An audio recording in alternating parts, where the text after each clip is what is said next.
ಒಬ್ಬವ ತೀರ್ಕೊಂಡ ದೇವ್ರ ಕಡೆ ಹೋದಂತ. ದೇವ್ರ ಕಡೆ ಹೋದಾಗ ದೇವ್ರು ಅಂದಂತ, ನಿನ್ನ ಜೀವನದಾಗ ನೀ ಏನೇನು ಆಗ್ತಿದ್ದಿ ಅಂತೇಳಿ ನಿನ್ಗೆ ಹೇಳಿ ನಿನ್ನ ಬಗ್ಗೆ ಅಂತಂದು. ಸರಿ ಆಯ್ತು ದೇವ್ರ ಹೇಳು ಅಂತ ನಾನು ಹೇಳಕ್ಕೆ ಸ್ಟಾರ್ಟ್ ಮಾಡೋದು. ನೀ ದೊಡ್ಡ ಬರಹಗಾರ, ನಿನಗೆ ಲಕ್ಷಾಂತರ ಮಂದಿ ಫ್ಯಾನ್ ಅದಾರು, ನೀ ಎಲ್ಲಿ ಹೋಗ್ತೀಯಲ್ಲ ನೀನು ಗುರುತಿಸ್ತಾರೋ ಅಂಥ ದೊಡ್ಡ ಫ್ಯಾನ್ ಬೇಸ್ ಐತೆ ನಿನಗೆ, ಅಷ್ಟು ಫೇಮಸ್ ಅದೀನಿ ಅಂತೆಲ್ಲ ಹೇಳಿದೆ.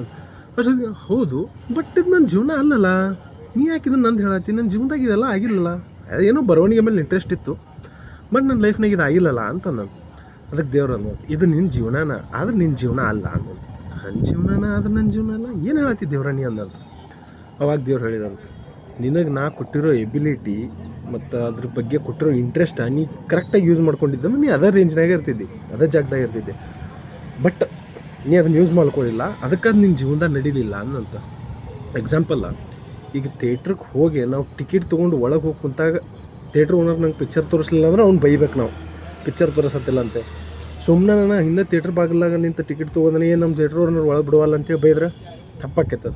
ಸೊ ಹಂಗೆ ಈಗೇನೋ ಒಂದು ಕೆಲಸದಾಗ ನಮ್ಮ ಮ್ಯಾನೇಜರ್ ಒಂದು ಏನೋ ಕೆಲಸ ಕೊಟ್ಟಿರ್ತಾನೆ, ನೀವು ಒಂದು ವಾರದಾಗ ಆಗ್ಬೇಕಪ್ಪ ಅಂತ ಹೇಳಿರ್ತಾರೆ. ಅಂಥ ಟೈಮ್ದಾಗ ನಾವು ಅವ್ನ ಮೇಲೆ ಇರೋ ಭಯನೋ ರೆಸ್ಪೆಕ್ಟೋ ಗೊತ್ತಿಲ್ಲ, ಒಟ್ಟು ಅದನ್ನು ಮಾಡ್ತೇವೆ ನಾವು. ಬೇರೆಯವ್ರ ಕೆಲಸ ಅದು, ಬಟ್ ಅದನ್ನು ನಾವು 9 ರಿಂದ 10 ತಾಸು ಯೂಸ್ ಮಾಡಿ ಅದನ್ನು ಕೆಲಸ ಮಾಡಿಕೊಡ್ತೇವೆ ನಾವು. ಯಾಕೆ ಅಲ್ಲೊಂದು ಇರೋ ಭಯ, ಒಂದು ಭಕ್ತಿ, ಅಲ್ಲಿರೋದು ಒಂದು ಇದು, ಅದ್ರ ಮೇಲೆ ನಾವು ಕೆಲಸ ಮಾಡ್ತೇವೆ. ಈಗ ನಾವು ಇನ್ನೊಬ್ಬರ ಕನಸು ಮೇಲೆ ಡೈಲಿ 9 ರಿಂದ 10 ಅವರ್ ಕೆಲಸ ಮಾಡ್ತೇವಲ್ಲ, ನಮ್ಮ ಕೆಲಸದ ಮೇಲೆ ನಾವು ನಮ್ಮ ಕನಸಿನ ಮೇಲೆ ಯಾಕೆ 1 ಅವರ್ ಕೆಲಸ ಮಾಡಿ ಹೋಲಿ 1 ಅವರ್ ಹಾಳಾಗಿ ಹೋತು. ಅಟ್ಲೀಸ್ಟ್ ಒಂದು ಅರ್ಧ ತಾಸರ ನಮ್ಮ ಡ್ರೀಮ್ಸ್ ಇದೆ, ನಾವು ಅದ್ರ ಮೇಲೆ ನಾವು ಒಂದು ಅರ್ಧ ತಾಸರ ಮಾಡೋದು.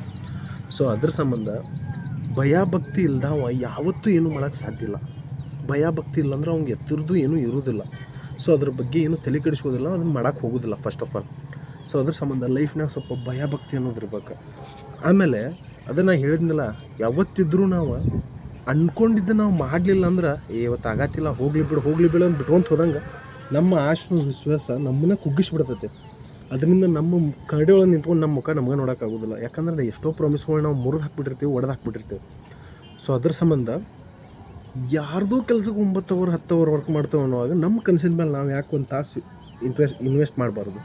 ಮಾಡ್ರಂದ್ರೆ ನಮ್ಮ ಲೈಫ್ ಚೇಂಜ್ ಆಗ್ತೈತೆ ಅಂದಾಗ ಇನ್ವೆಸ್ಟ್ ಮಾಡೋಕ್ಕೆ ಏನು ನಮಗೆ ಪ್ರಾಬ್ಲಮ್. ಸೊ ಅದ್ರ ಸಂಬಂಧ ಯಾರ್ದೋ ಬಿಲ್ಡ್ ಮಾಡೋಕ್ಕೆ, ಡೈನೆಸ್ಟಿ ಬಿಲ್ಡ್ ಮಾಡೋಕ್ಕೆ ಎಷ್ಟೋ ನಾವು ಕಷ್ಟಪಡ್ತೇವೆ ಅಂದಾಗ ನಮ್ಮ ಲೈಫ್ ನಾವು ಬಿಲ್ಡ್ ಮಾಡ್ಕೊಳಕ್ಕೆ 1 ರಿಂದ 2 ಅವರ್ ತೆಗೆದು ಇಡಬೇಕು. ಸೊ ಅದ್ರ ಸಂಬಂಧ ಯಾವತ್ತಿದ್ರು ಇನ್ನೊಬ್ಬರ ಮೇಲೆ ಏನು ಭಯ ಭಕ್ತಿ ಇಟ್ಟು ಕೆಲಸ ಮಾಡತ್ತಿರಲ್ಲ, ಅದನ್ನು ಸೇಮ್ ದೇವ್ರ ಮೇಲೆ ಭಯ ಭಕ್ತಿ ಇಟ್ಟು ನಿಮ್ಮ ಲೈಫ್ ಉದ್ಧಾರ ಮಾಡ್ಕೊಳಕ್ಕೆ 1 ರಿಂದ 2 ಅವರ್ ತೆಗೆದಿಡ್ರಿ. ಅವಾಗ ತಾನಿನ ಬದುಕು ಚೇಂಜ್ ಆಗ್ತೈತೆ. ಗೊತ್ತಾಯ್ತಲ್ಲ? Thank you.